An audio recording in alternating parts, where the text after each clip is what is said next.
Do you want to connect to MySQL using VS Code? I'll show you how, and you'll see how to resolve some common issues you might get.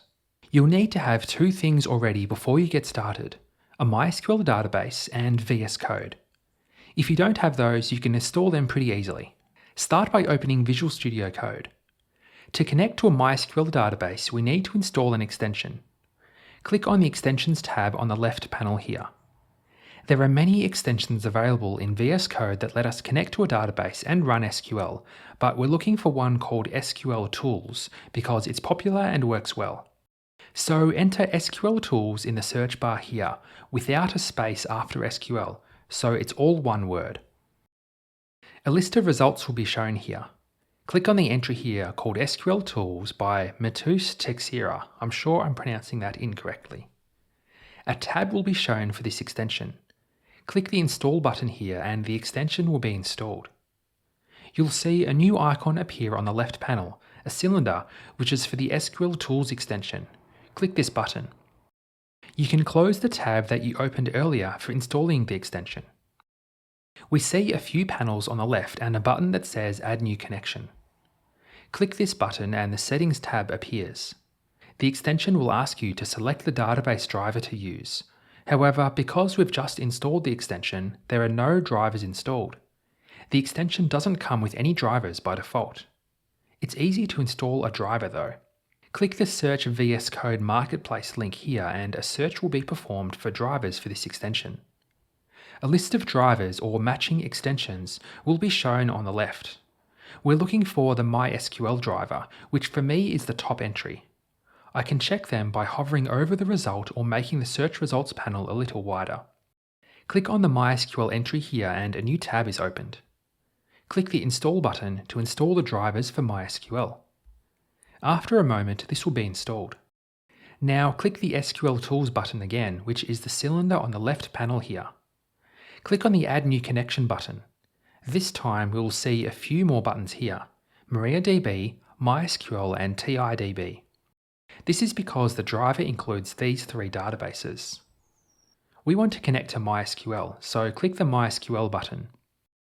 We are now prompted for the connection details. These are the details to connect to your MySQL database that you have either installed on your computer or one you're accessing on another computer. The connection name is the name you give to your connection. This will be shown on the panel on the left and is helpful if you have many connections. You can enter anything you like, but I'll enter MySQL Local. The connection group is a feature where you can move your connections into groups, but for now we can leave this empty. For connect using, leave this as server and port. For the server address, leave this as localhost. The port should remain as the default value of 3306. The next field is the database. This is the database to use when you connect. With this extension, the database is a required field. So if you have a database you want to connect with, enter it here. What if you don't have a database yet? You could try to enter the sys database, which comes with all MySQL servers. I'll try this so I can save the connection. I'll show you a little later in the video how to create a database which you can use on this screen here. For the username, enter the user you have on your database server.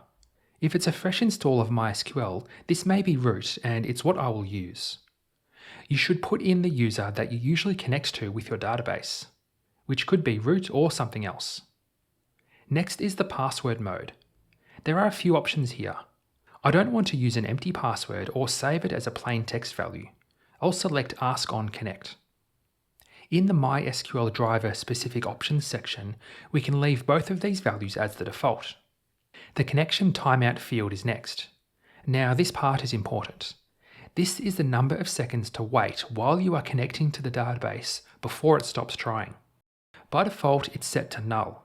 However, if you leave it as null, you'll get an error of client option pooling.max idle time does not support value NaN. To resolve this, you'll need to put a value into this connection timeout field. I think a value of 30 is enough, so put 30 in here. We're now ready to connect. Click the Test Connection button on the bottom right. At the top of the screen, you'll be prompted for a password. Type in the password for the user, which will be what you set it as when you created the user, or what your team uses if it's a database at work. Press Enter. After a moment, it should show a green Successfully Connected message. If you get an error, it could be for a few reasons. Perhaps you don't have MySQL installed on your computer if you're trying to connect to localhost. Perhaps the password is incorrect. Perhaps there is no database that matches what you have entered. Or perhaps you don't have privileges to access the sys database. You can click Save to save the connection. What if you can't create a connection with the sys database? Maybe you don't have access to the root user or you have some other issue.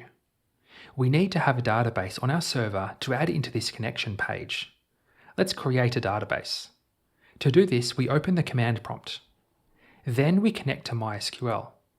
To do this, we enter the command MySQL, then -u to specify the user, then we add the username of root. Then we specify -p, which is to ask for the password. We press enter, which means we should be prompted for the password. You might get this message like I have. It says MySQL is not recognized as an internal or external command. This means that the command prompt doesn't know what MySQL is. There are two ways to resolve this. One is to find the full path to where MySQL is installed and add that to one of your environment variables in Windows. The second solution is to run the mysql.exe file from where it is installed. I'll go with this method just because it's easier for now. First, we'll find where MySQL is installed. I'll browse from the C drive, then Program Files, and keep going into the MySQL folder, then open this bin folder.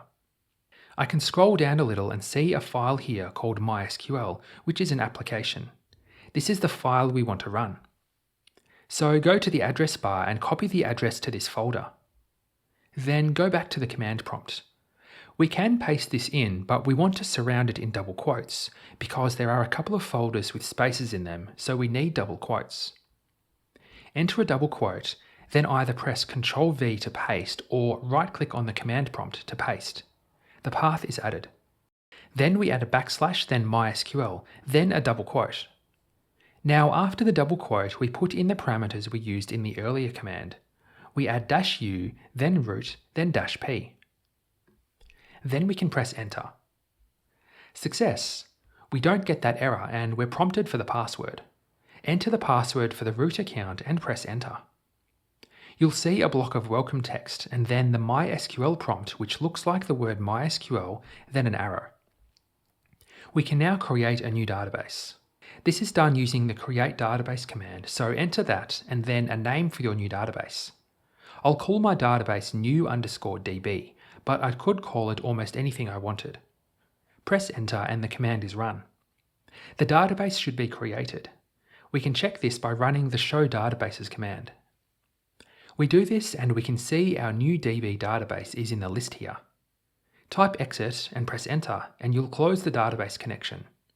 Let's go back to VS Code. Back in the connection, we can add the database we just created here. In the database field, enter the database name of new_db. Click test connection. Enter the password again and press enter. It should show successfully connected at the bottom this time with your new database. Now click Save Connection. The connection will appear in the panel on the left. You'll see this screen now with a summary of the connection details. We can delete it, create another one, but what we want is to connect and use this database, so click Connect Now. Enter your password and press Enter. A new window will be opened. You can expand the connection entry on the left to see your database here, which was what we specified in the connection screen. Let's write some SQL to check our connection. We can write and run code in this window. If you want to open a new SQL tab, you can hover over the connection and click New SQL File. In our SQL tab here, we'll check the version by writing Select Version. We run the query by clicking here. The result shows the MySQL version, which for me is 8.4.3. I can also run the Show Databases statement to see the list of databases like we did on the command prompt. I can run this and see the output here in a second tab. Now that you've connected to MySQL using VS Code, you might be interested in what else you can do in MySQL. Watch this video next to see me try to query 10 million rows in a MySQL database in 3 seconds. Thanks for watching.